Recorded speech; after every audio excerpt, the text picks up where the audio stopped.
que a gente teve. Se descobriu um tesouro natural. E como todo tesouro, nós devemos ter parcimônia, ter responsabilidade e ter critérios para o uso desse tesouro ao longo do tempo.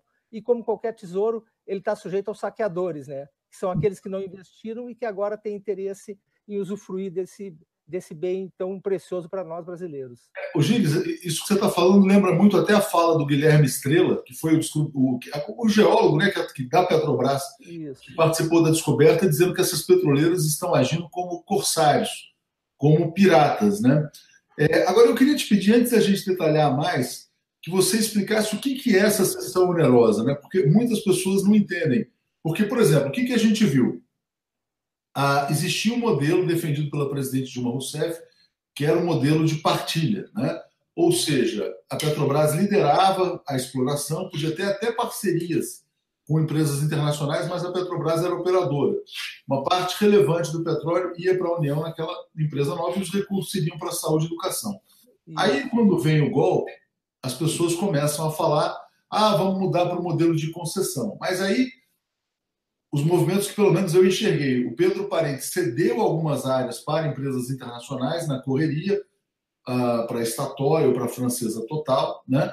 E também houve alguns leilões, alguns no modelo de partilha e, se não me engano, alguns também no modelo de concessão. Essa cessão onerosa são novos acordos tipo esse Statoil, Total, que eles fizeram? O que é a novidade desse projeto do Aleluia? Na verdade, nós tínhamos, primeiramente, o regime de concessões, né? Que foi o regime instituído inicialmente. Com a descoberta do pré-sal em 2007, o pré-sal, na verdade, é uma área de grande extensão geográfica, que se estende do Espírito Santo até quase Santa Catarina, que se sabe que tem grandes volumes de óleo, com óleo leve, de excelente qualidade, e com custo, hoje em dia, um custo de produção baixíssimo, né? Então, esse tipo de depósito, na maior parte dos países do mundo, esse tipo de depósito, ele é explorado sob o regime de partilha. Por quê? Porque o regime de partilha é o regime que transfere para o governo a maior parte da renda petrolífera, mais do que a concessão e muito mais que a cessão onerosa. A cessão onerosa, na verdade, é o que transfere menos da renda petrolífera para o governo. Mas a lei de partilha 12.351 de 2010, então nós montamos a partilha a partir da descoberta do pré-sal em 2007. Né? O pré-sal, na verdade, Leonardo, podia ter sido descoberto pela Shell, ele era um poço da Shell, mas a política de investimentos da Shell foi um poço caro, porque ele encontrou petróleo além de onde se normalmente, naturalmente, tecnologicamente se procurava. Quer dizer, ele demandou uma decisão política de investimentos da Petrobras e demandou, claro, o conhecimento técnico de um grupo de geólogos e engenheiros que construíram uma nova teoria, uma nova tese e que permitiu chegar até o pré-sal. Quer dizer, ele é tecnologicamente e de modelagem geológica desenvolvido pela Petrobras, né? Então, isso é importante deixar claro, que foi a Petrobras que investiu para encontrar e depois para tirar esse petróleo. Então, nós tínhamos, voltando ao modelo de partilha, nós tínhamos um modelo de partilha que apropriava mais renda para a União, para o Estado brasileiro. Mas, na lei da partilha, já se previu, em casos de interesse nacional, em casos estratégicos, a União poderia, sem licitação, transferir áreas do pré-sal para a Petrobras. Então, no modelo de partilha, já se previa que, em casos de interesse nacional, em casos estratégicos, a União teria a prerrogativa de transferir para a Petrobras e unicamente para a Petrobras, porque é uma excepcionalidade. E aí isso é cessão onerosa, por exemplo, porque o petróleo Isso é cessão onerosa. Aí, em 2010, a Lei 12.276, também de 2010, autorizou a União a transferir para a Petrobras as áreas para exploração de forma onerosa, áreas do pré-sal que não estavam concedidas. Então, foi isso que o governo fez em 2010. Esse processo, para a gente explicar o interesse do governo e da própria Petrobras, na verdade, os dois tinham interesse. Deixa eu só dar um alô aqui, gente, só porque estão chegando os comentários. Só agradecer aqui o Henrique Puglisi, que está participando do Superchat, é quando o telespectador apoia a programação do canal. Então, só para entender, a cessão onerosa, o petróleo é da União, a Petrobras explora, assim como outras empresas exploram, depois que foi quebrado o monopólio, né? Mas a União pode pegar esta área, essa região de petróleo e fazer a cessão para a Petrobras, e a Petrobras tem que pagar a União, é isso? Isso, a cessão onerosa é exclusivamente para a Petrobras, estava prevista na lei. Então, uma lei 12.267, 76, em 2010, que autorizou a União a transferir, mediante um pagamento da Petrobras, áreas do pré-sal que não estavam concedidas.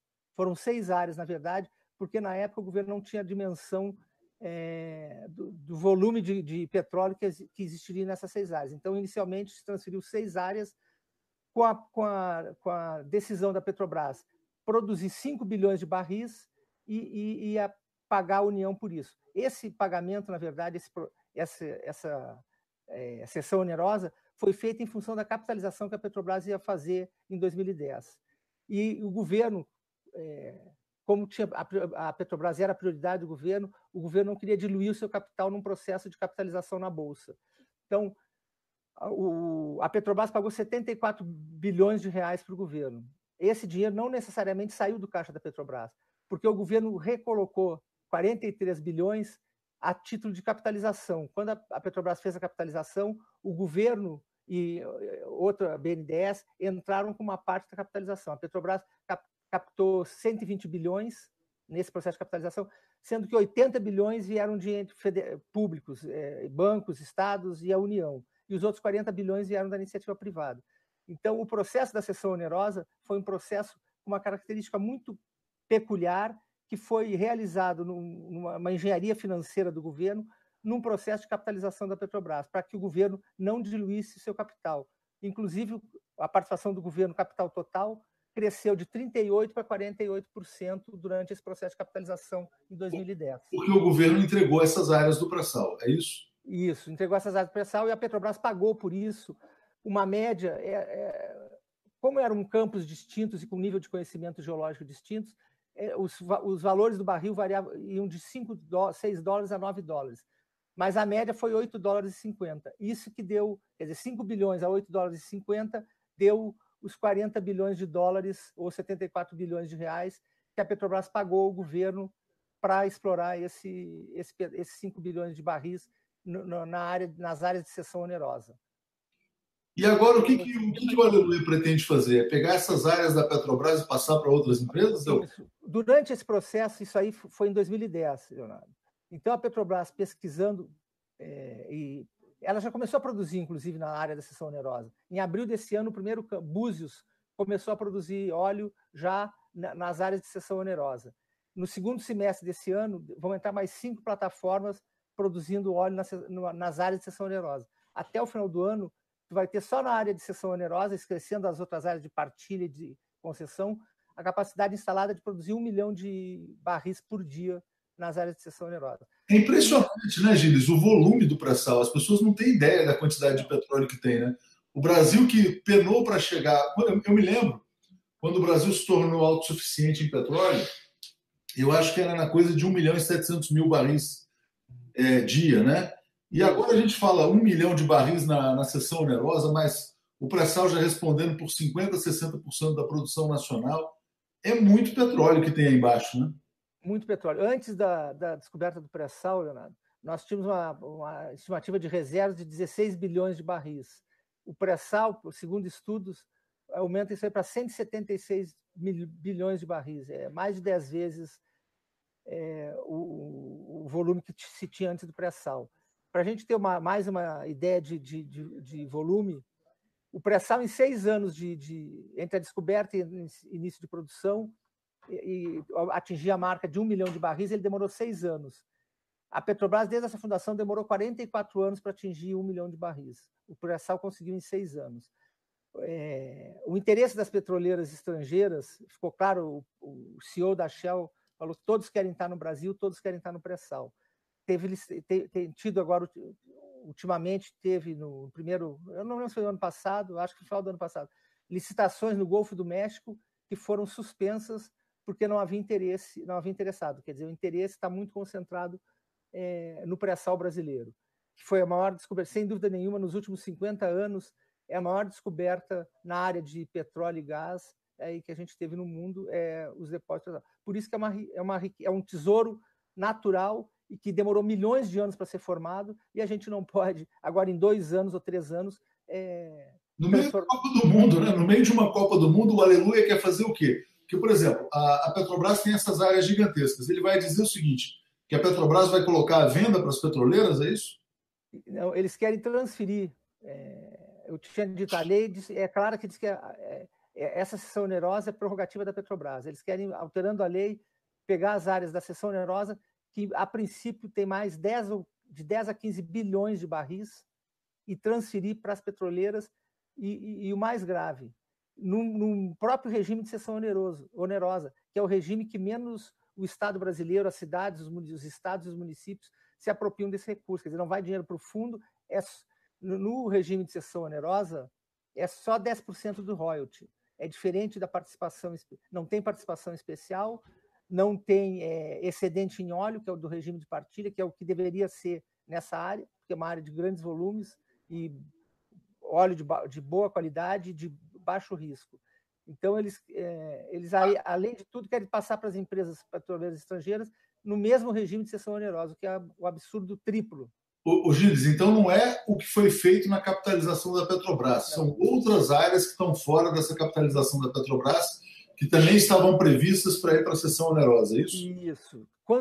Voltando a explicar, quando o governo passou essas áreas do pré-sal para a Petrobras, para o acordo ser efetivo, a Petrobras precisava produzir 5 bilhões de barris. Não sabia se o campo A, B ou C teria 5 bilhões de barris. Então, se bloqueou 6 áreas, que é Búzios, em torno de Ara, Sépia, Taipu, sul de Tupi e sul de Sapinhoá. Eram 6 áreas que o governo bloqueou e transferiu para a Petrobras no regime de cessão onerosa. A Petrobras descobriu, está produzindo 5 bilhões de barris, mas descobriu que lá tem mais de 10 a 15 bilhões de barris, além dos 5 que são já que a Petrobras está produzindo no acordo com o governo. Acordo aquele que gerou 74 bilhões de reais e o governo usou uma parte para capitalizar a Petrobras. Então, esses 10 ou 15 bilhões a mais que o governo quer passar para as petroleiras estrangeiras. Em áreas que a Petrobras já pesquisou, quer dizer, o risco é basicamente zero. Agora, por que eu vou tirar? Eu vou tirar o risco da Petrobras, vou eliminar o risco que a Petrobras das petroleiras e transferir o risco agora para a Petrobras, quer dizer, tirar a área que a Petrobras já conhece e que tem menos risco e transferir e pegar esse risco para mim. Vou pegar o risco de descobrir novas áreas para a Petrobras e transferir essa segurança exploratória para as petroleiras estrangeiras. Não tem lógica, não tem racionalidade. Agora, Gilles, e aí isso vai ser feito, por exemplo, a ideia é fazer o quê? Fazer uma licitação, quem pagar mais leva isso dentro desse regime? Dentro do regime, quem pagar mais pelo barril de petróleo na cessão onerosa leva. Mas na cessão onerosa, Leonardo, o único recurso que o Estado brasileiro, o governo federal, os estados e municípios se apropriam são os royalties de 10%. Quer dizer, na participação especial o royalty é 15%, na partilha o royalty é 15%, e na partilha, além do royalty, tu tem aquele excedente em óleo, que é o 70%, 60%, 50% do óleo que fica com a União e com os fundos que vão investir em educação e saúde. Perfeito. E agora a gente está tendo o inverso, a gente está cortando da educação e da saúde para dar isenção para as petroleiras. E como é que esse projeto avançou na Câmara, ganhou o regime de urgência? Por que está tendo tanta pressa em torno disso? Será que as pessoas estão sentindo que o Temer está balançando o golpe, tem que fazer na calada da noite? O que está acontecendo? Eu acho uma coisa que daqui a 3 meses nós já temos eleições novamente, né? O interesse pelas petroleiras estrangeiras eu acho que vocês mesmos compartilharam no 247, o Departamento de Estado americano, o Departamento interessado, a Exxon e a Chevron, discutindo lá nos Estados Unidos, o Departamento de Estado, a necessidade, a importância deles participarem da exploração do pré-sal brasileiro. Quando o pré-sal foi descoberto em 2007, todas as grandes petroleiras do mundo, a British Petroleum, a Exxon, a Chevron, a Shell, todas estavam com produção declinante e reservas declinantes. Quer dizer, eles não estavam descobrindo novas jazidas de óleo no mundo. Eram empresas em extinção. Eu não digo em extinção, mas estavam declinante, precisando de ter novas descobertas, novas fontes de geração de óleo e gás. Então, o pré-sal chegou no momento que essas empresas, com a capacidade dela reduzida de produzir e de reservas, elas tinham interesse máximo, a gente pode dizer, em estar aqui no pré-sal, porque realmente é a maior descoberta nos últimos 50 anos. Então, eu acho que existe também os saqueadores, essa pressão das empresas para poder entrar no pré-sal e entrar num momento que a política do governo tem sido a política de facilitar, de privilegiar esses interesses em detrimento da Petrobras. O Paulo Marcondes está dizendo aqui, o governo Lula descobriu o pré-sal, por isso Lula está preso. Ô Gilles, você viveu todos os bastidores desse golpe de Estado aqui no Brasil, muito próximo a presidente Dilma Rousseff. Hoje, tendo em vista tudo que aconteceu depois do golpe, em que medida você diria que o golpe foi movido a petróleo?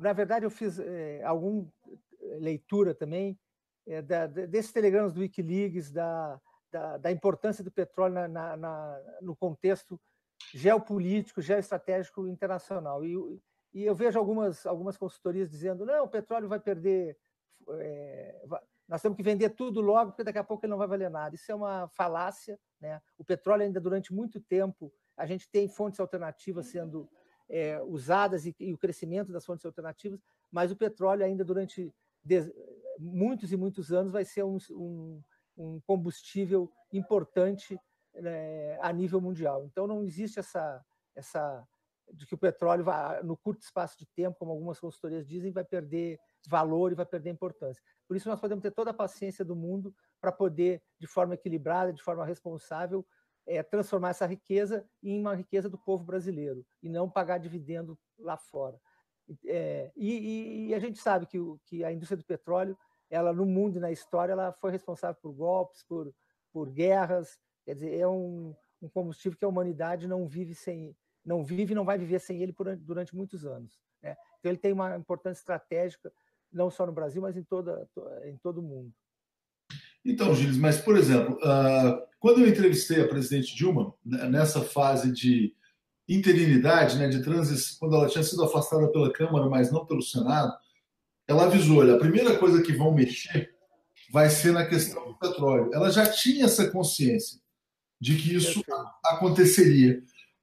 Por que não foi possível, na sua visão, explicar isso para a sociedade com antecedência, para que as pessoas entendessem que o que estava em curso era o projeto Serra de entregar o petróleo para as petroleiras?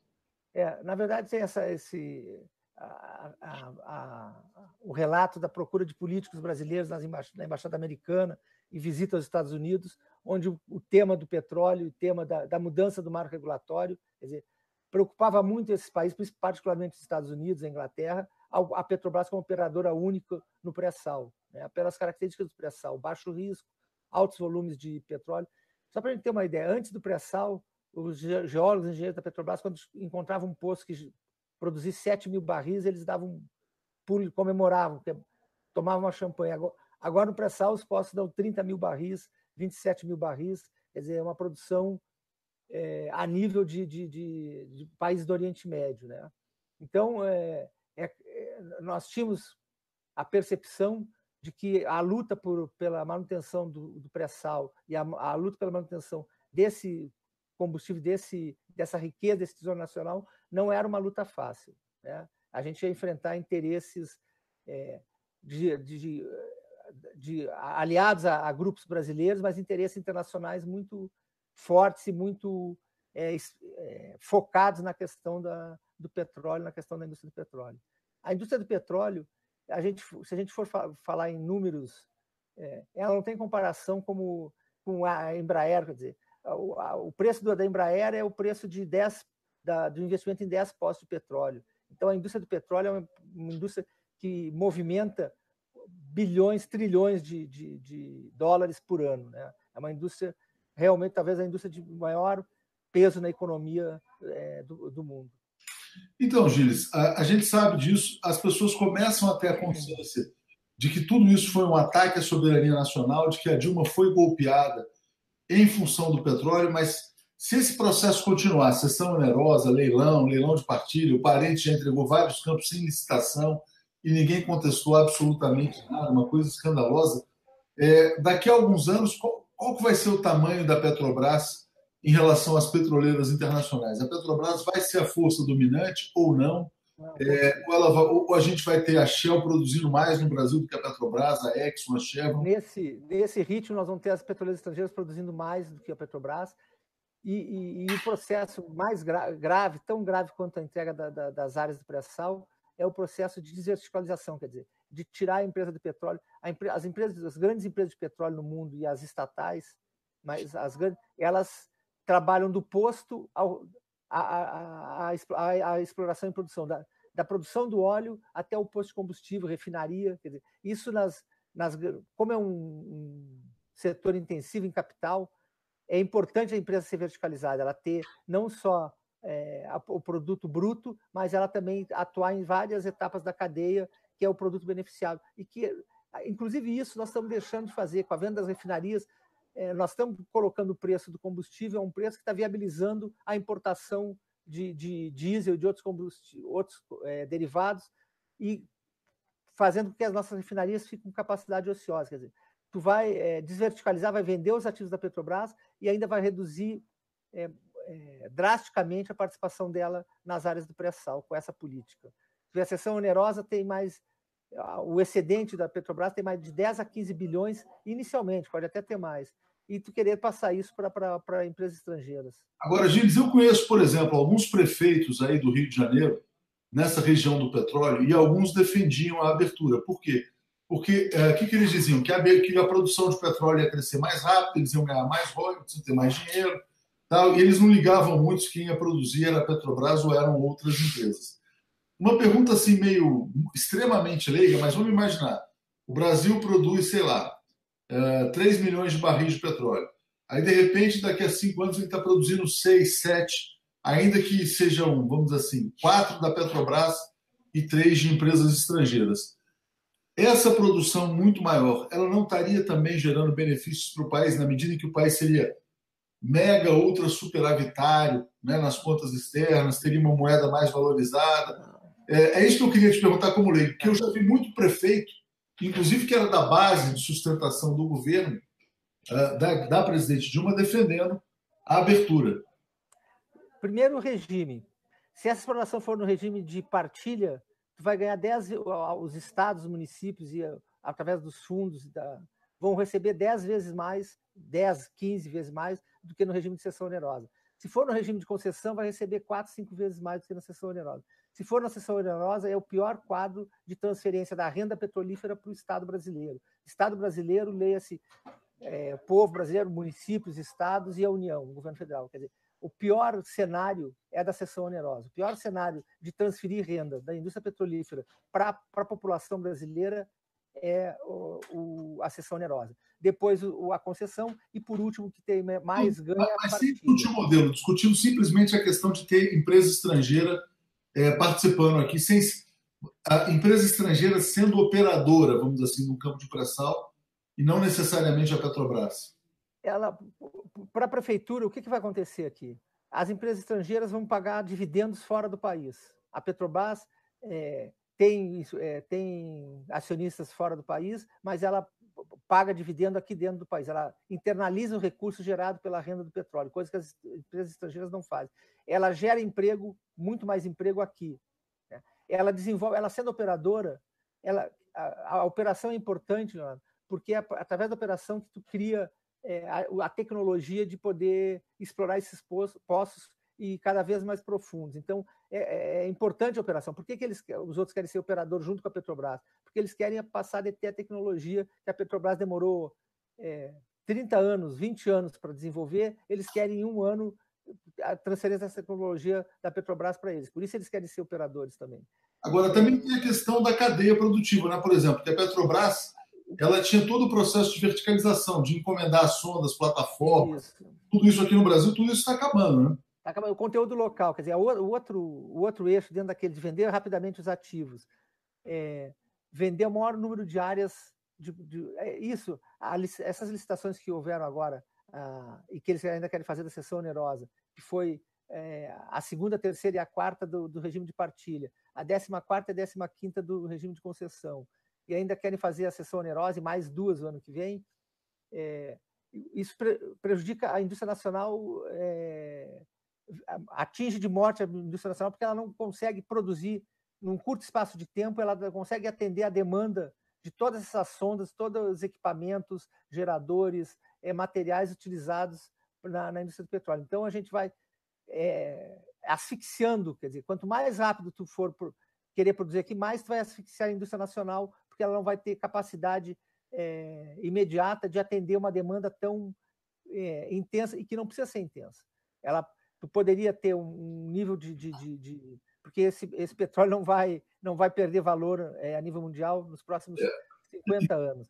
O José Amador está dizendo aqui, olha, Gilles Azevedo, creio que só produção maior não basta, temos que agregar valor ao produto refinando.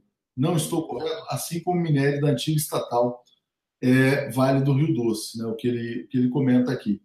Agora, Gilles, você acredita que esse processo que esse projeto do Aleluia vai passar ou não? Como é que você está vendo o ambiente na Câmara dos Deputados? Porque uma coisa que me preocupou que até partidos, vamos dizer assim, supostamente do campo progressista, como o PDT, votaram pelo regime de urgência. Como é que está essa questão na Câmara? Eu acho que é um momento grave aqui na Câmara, mas há ainda um certo desconhecimento do que é essa sessão onerosa.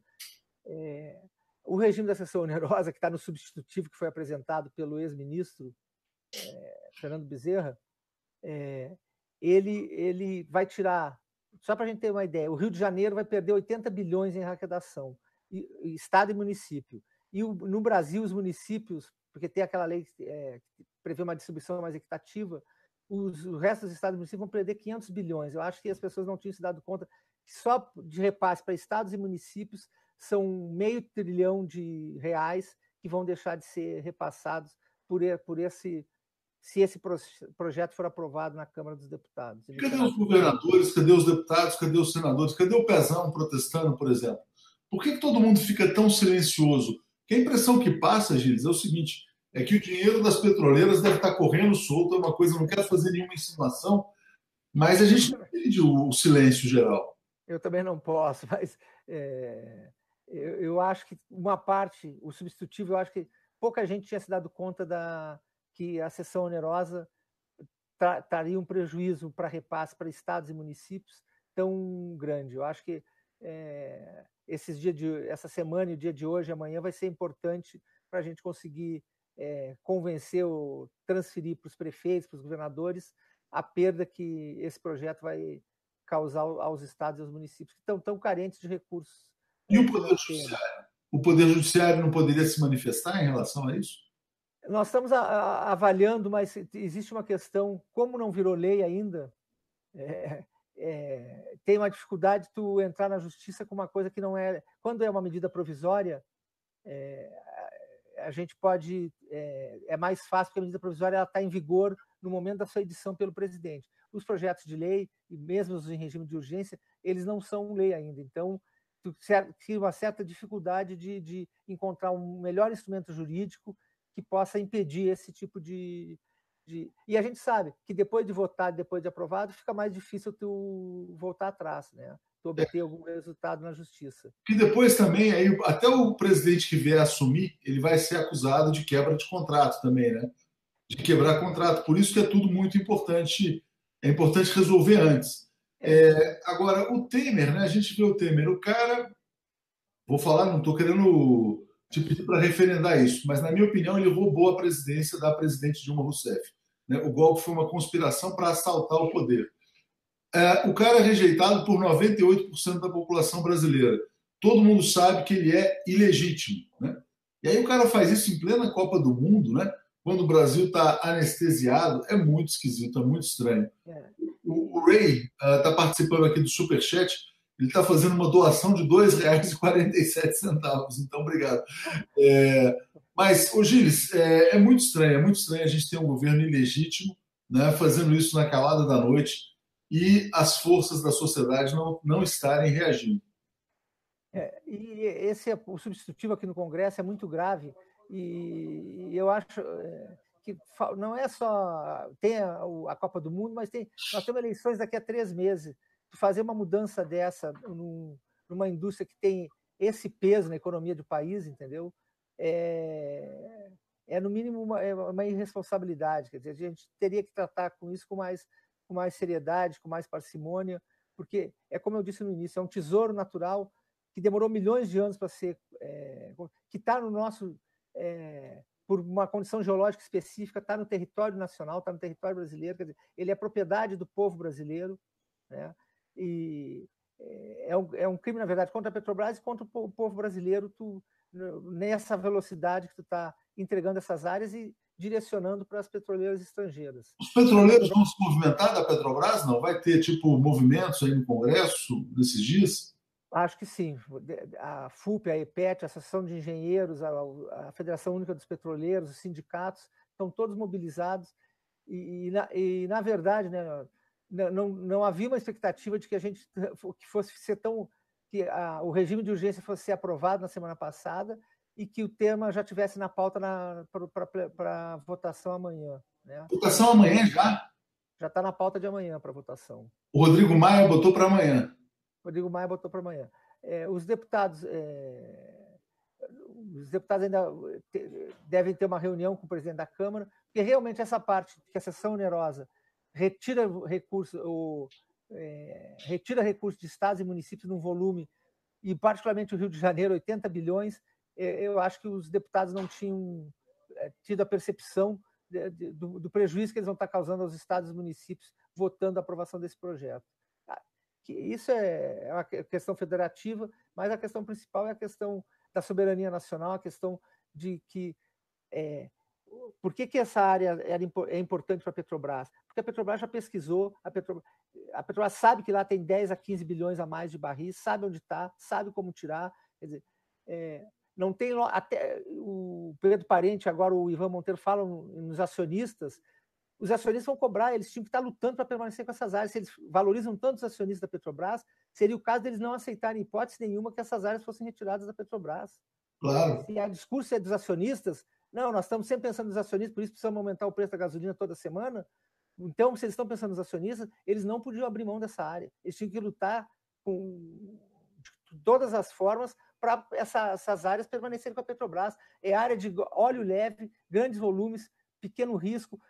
São áreas que a Petrobras utilizaria como reserva para a produção. Ela está produzindo muito, então ela não perderia a reserva. Isso é importante para a indústria de petróleo, ter consistência nas suas reservas, quer dizer, ter longevidade, ter perspectiva de longo prazo das reservas. Elas montariam uma reserva estratégica da Petrobras, elas reduziriam o custo da Petrobras para procurar novas áreas, porque elas já teriam essas áreas que têm um conhecimento geológico. Então, ela reduziria o custo da Petrobras. Não tem sentido, não tem lógica, não tem racionalidade a Petrobras concordar com isso e os seus diretores e o governo abrir mão de uma área com essa qualidade, com esse conhecimento. Para que isso aconteça, a Petrobras tem que abrir mão? A Petrobras existe aí, tem uma segunda, tem a lei, que a lei o termo, o assunto, a parte principal é a lei, realmente, porque a lei ela diz o seguinte: a Petrobras vai continuar com 30% lá na seção onerosa, mas ela permite o projeto do Aleluia, e agora o relatório substitutivo do Fernando Bezerra, ela permite que 70% da área seja transferida para terceiros. Então, a Petrobras continuaria sempre com aqueles 30%, mas 70% poderiam ir para as petroleiras estrangeiras. Né? E a Petrobras, então, perderia uma reserva, um acúmulo que ela tem numa área que ela já pesquisou e que ela já está produzindo. Ela começou a produzir em Búzios e no final desse... Até por ela... A Petrobras também...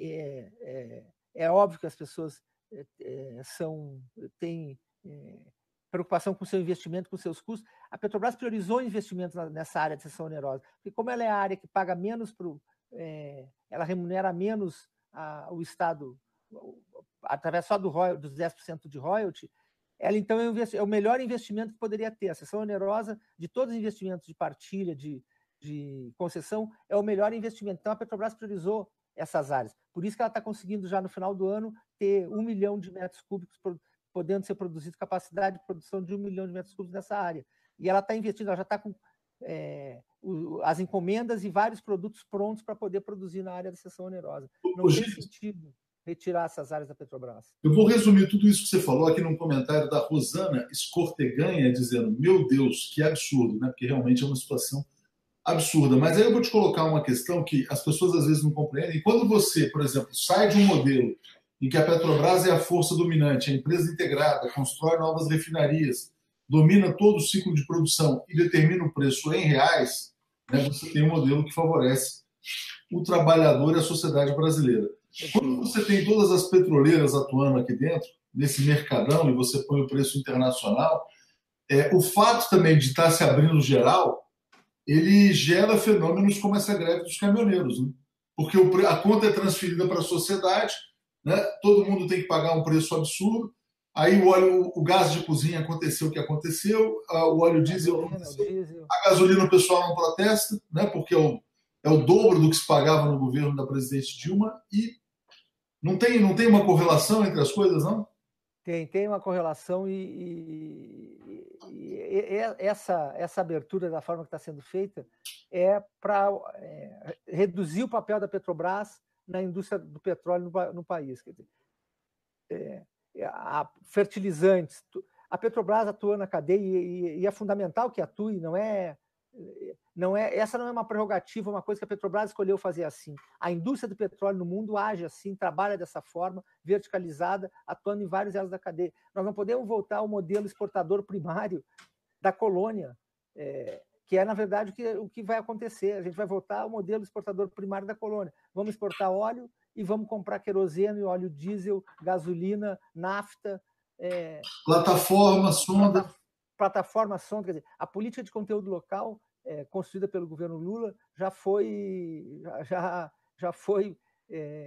destruída praticamente, né, por esse novo modelo. Você acha que é por isso que o Lula está preso, para não reverter essa política? Eu acho que não é só essa política, tem acontecido uma série de coisas nas políticas sociais também, a política de petróleo, mas tem uma série de desmantelos e de ações que estão destruindo as políticas sociais, a economia do país, os principais agentes de desenvolvimento nossos, que é o BNDES, a Petrobras, a Eletrobras. Quer dizer, há um desmonte consciente, quer dizer, planejado dessas empresas que foram responsáveis, que são responsáveis por uma grande parte do desenvolvimento do nosso país. E há também um desmonte das ações na área social, um recrudescimento na violência no campo.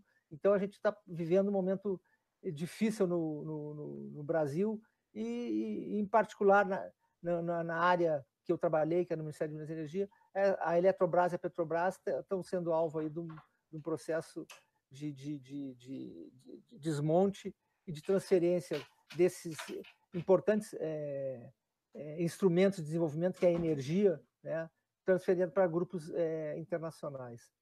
Ô Gilles, deixa eu só resumir então aqui com os comentários. A Josi Negreiros: triste ver o Brasil sendo vendido dessa forma e o povo apalermado, olhando para o próprio umbigo ou preocupado com os mercenários que jogam na Rússia, né? É muito triste, de fato, muito triste. Yolanda Albuquerque: não é possível que os congressistas votem a favor disso. É possível sim, porque eles já votaram a favor do golpe, isso que é o mais triste. É muito complicado. A Marilda Queiroz: acho que teremos que invadir Brasília no dia da votação. É amanhã. É amanhã, Marilda. Então está muito complicado isso. Aí o Rodrigo Andrade pergunta: quanto o governo vai arrecadar? Que você já falou que a arrecadação será 580 bilhões menor do que seria. Existe algum argumento para defender esse processo? Não, veja bem, porque o governo vai arrecadar 10 bilhões, 15 bilhões, 20 bilhões. Como é que está sendo feita a defesa desse projeto? Não, qual é a justificativa, né, Leonardo? Que é uma justificativa também que não tem o menor sentido. A Petrobras está pré-falida e ela não teria condição de produzir nesses campos de petróleo, o que não é correto, o que não é verdade. Só para a gente ter uma ideia, essa capacidade de produção só da seção onerosa, vou esquecer os outros campos, Lula, Libra, Carcará, vou esquecer todos, vou trabalhar só com a seção onerosa. Só com a seção onerosa, tu vai gerar em 2022, os campos da seção onerosa vão gerar de lucro para a Petrobras 60 bilhões de reais. Só esses campos vão gerar 60 bilhões de reais de lucro. Esses que ela já tem, né? Que ela já tem da seção onerosa, só os da seção onerosa. Vão gerar 60, só eles vão gerar 60 bilhões de lucro. A Petrobras não tem, o endividamento dela já vem caindo desde 2015, né? Então ela tinha um endividamento de curto prazo grande, e esse endividamento já é um endividamento pequeno, ela não tem a menor... mesmo em fase de grande investimento, de 2009 a 2014, o governo Lula e Dilma investiu quase 1 trilhão, a Petrobras investiu 1 trilhão em gasoduto, mas principalmente em exploração e produção. O maior investimento da Petrobras é na área de petróleo, para encontrar e produzir petróleo. Esse é o maior, o carro-chefe da empresa, é o maior orçamento, a diretoria de exploração e produção é o maior orçamento da Petrobras. Mas ela investiu 1 trilhão é o maior investimento da história da Petrobras em 2009 e 2014. Mesmo com isso, ela teve o seu valor de mercado crescendo, quer dizer, ela é uma empresa que valia só 15, quando em 2002 ela valia, que é outra coisa que diz que ela está valendo menos, que nós desvalorizamos a Petrobras, não é verdade. Ela valia 15 bilhões em 2002 e passou a valer 104 bilhões de dólares em 2014. Então, esse era o valor da Petrobras. Ela cresceu 6 vezes durante o governo do presidente Lula e do governo da presidente Dilma, investindo, não é desinvestindo, investindo volumes vultuosos de recursos. Né? É inacreditável tudo isso aqui, Gilles, mas olha só, eu vou só ler uns comentários aqui, ó.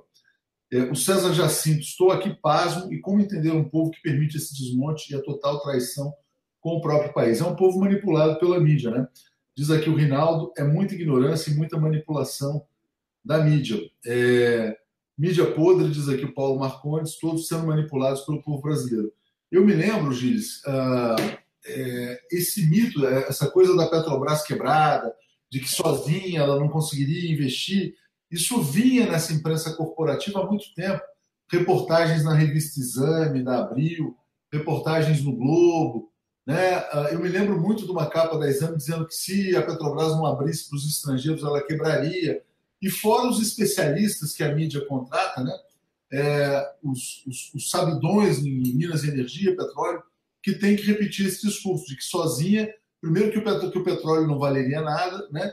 E que se a Petrobras não abrisse, o Brasil perderia esse tesouro, porque o mundo ia partir para outras tecnologias, a Petrobras ia demorar muito mais tempo.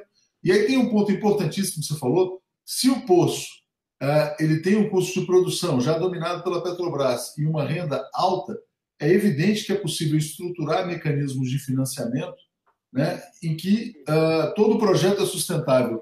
Lógico que existe crédito para a indústria do petróleo, principalmente num poço dessas dimensões, né? Ou em áreas dessas dimensões. E então, pelo tamanho da Petrobras, ela não tem dificuldade de crédito no mercado. Ela tem capacidade de investimento, tem capacidade tecnológica para descobrir jazidas ainda a serem exploradas no pré-sal.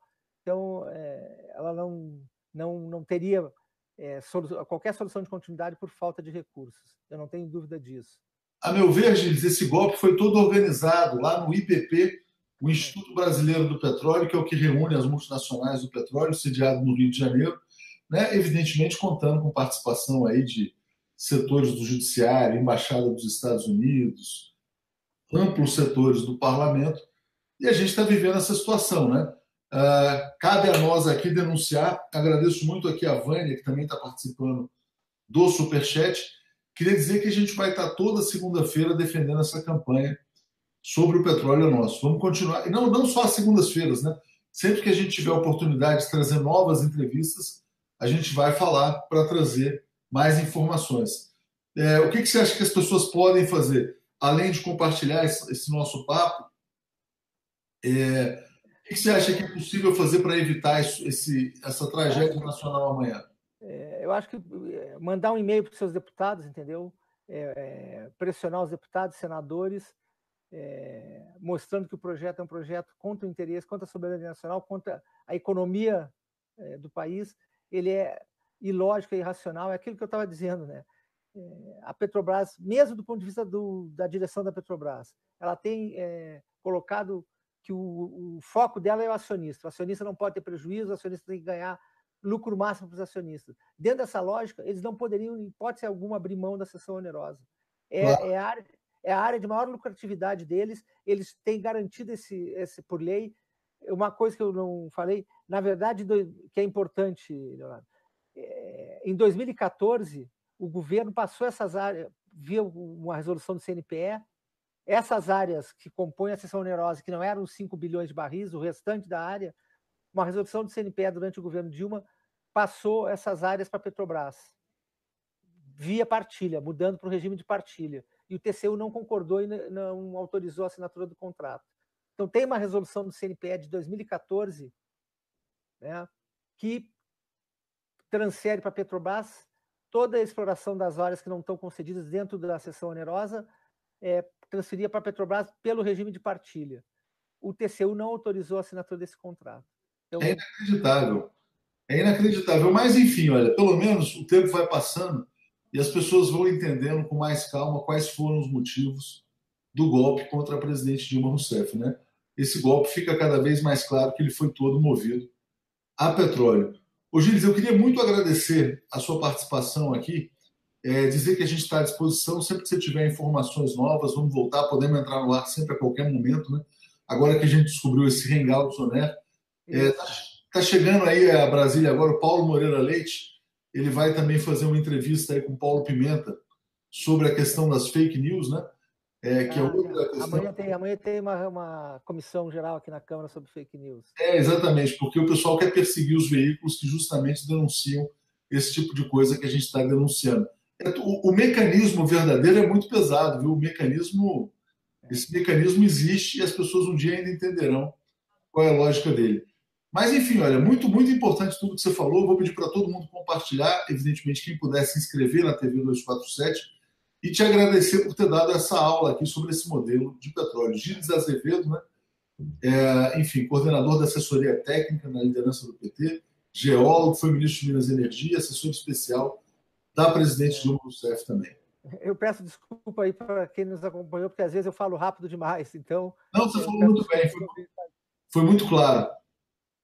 Mas espero ter conseguido passar para quem nos ouviu aí a gravidade do momento e a necessidade de mobilização dos eleitores com seus deputados e senadores, para que a gente não permita que isso se viabilize amanhã, no dia de amanhã. Muito obrigado, Gilles. Grande abraço. Obrigado aí. Valeu. Encerrando aqui, obrigado a todos.